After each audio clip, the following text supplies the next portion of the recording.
140 கோடி மக்கள் உள்ள இந்தியாவில் வரி செலுத்துவோரின் எண்ணிக்கை இப்போதுதான் 7 கோடியை தொட்டுள்ளது.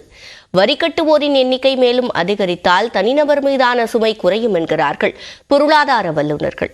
அது எப்படி சாத்தியம் என்பதை இந்த தொகுப்பில் பார்க்கலாம். உலக மக்கள் தொகையில் 2வது இடத்தில் இருந்த இந்தியா சீனாவை பின்னுக்கு தள்ளி முதலிடத்திற்கு வந்துள்ளது. இந்தியாவில் 143.61 கோடி மக்களும் சீனாவில் 142.53 கோடி மக்களும் உள்ளனர்.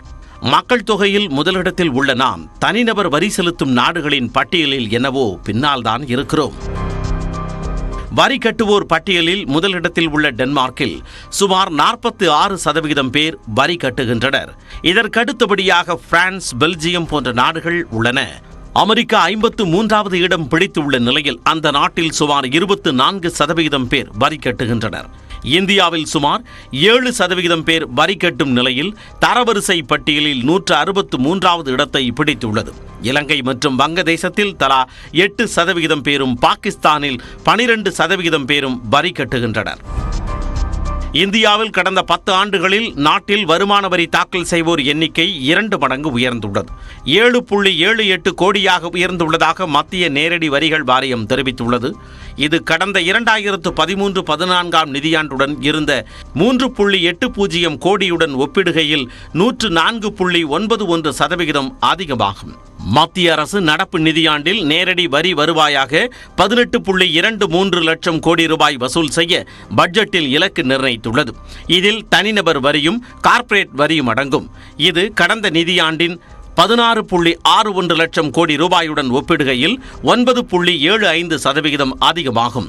5 ஆண்டுகளுக்கு முன்பு இந்தியாவின் மக்கள் தொகை 120 கோடியாக இருந்தபோது 3.5 கோடி பேர் வரி செலுத்தினர்.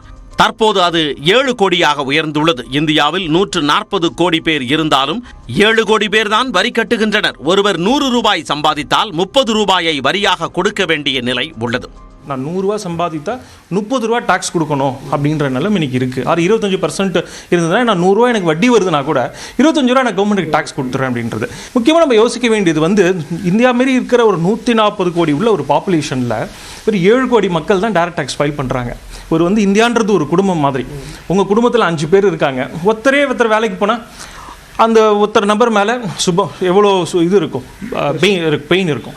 அதே 2 பேர் வேலைக்கு போனாங்க அப்படின்னா அவருடைய இது பெயின் கம்மியாக தான் இருக்கும் ஃபினான்ஷியல். அதேமாரி இந்த 5 கோடின்ற மக்கள் 8, 9, 10 அப்படின்னு ஆரம்பிச்சு நிறைய டாக்ஸ் பேஸை நம்ம இந்த டாக்ஸ் நெட்டுன்னு சொல்லுவோம், ப்ராக்கெட், அதுக்குள்ளே கொண்டு வரச்சே ஒரு நபரோடைய சுமை கம்மியாகும். 5 ஆண்டுகளில் வரி செலுத்துவோரின் எண்ணிக்கையை 12 கோடியாக அதிகரித்தால் நாட்டின் வருமானம் உயர்ந்து தனிநபரின் சுமை 100 ரூபாய்க்கு 30 - 25 ரூபாயாக குறையும். நமது வரிப்பணம் தான் அரசாங்க மருத்துவமனை, அரசாங்க பள்ளிகள், காவல், இராணுவம், அரசாங்க திட்டங்கள் என்று பல்வேறு வழிகளில் செலவாகிறது. எனவே வருமான வரியை சமுதாய கடமையாக உணர்ந்து அனைவரும் கட்ட வேண்டும் என வலியுறுத்துகின்றனர் பொருளாதார வல்லுநர்கள்.